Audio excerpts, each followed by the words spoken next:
Hello guys, আসসালামু আলাইকুম। আমি প্রতিদিন সকালে কি খাই সেটা আজকে আপনাদের সাথে আমি শেয়ার করব। ঠিক আছে?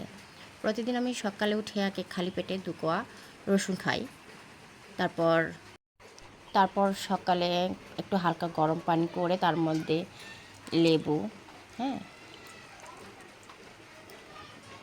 সেটা আপনাদের পরিমাণ মতো, আপনাদের ইচ্ছা অনুযায়ী। অতিরিক্ত আবার নিয়েন না যাদের গ্যাস্ট্রিকের প্রবলেম আছে। ঠিক আছে? গরম পানির মধ্যে হালকা কেউ হয়তো আপনারা এর মধ্যে অ্যাড করতে পারেন মধু অথবা চিয়া বীজ, হ্যাঁ, আপনার যা যার পছন্দ। তবে আমি সকালে উঠে শুধু জাস্ট হালকা গরম পানির সঙ্গে লেবুটাই খাই, হ্যাঁ, আর দুটো রসুন কোয়া যেটা বললাম।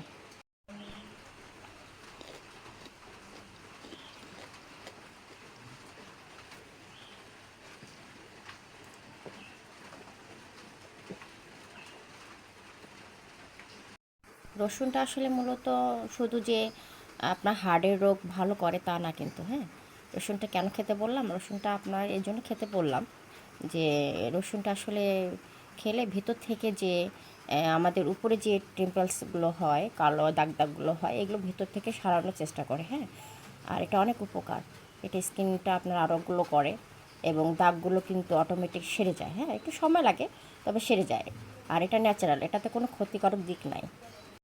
আর লেবু জলটা কেন খেতে বললাম, সেটা কারণ হচ্ছে যে আসলে সকালে খালি পেটে যদি আপনি গরম পানির মধ্যে হালকা মানে হালকা গরম পানির মধ্যে যদি লেবুটা খান, তাহলে দেখা গেলো সারাদিনের যে ক্লান্তিটা ওটা দূর করে দেয় অটোমেটিক। কিন্তু ট্রাই করে দেখতে পারেন গাইস, হ্যাঁ। ওকে, আমি প্রতিদিন করি এবং খাই।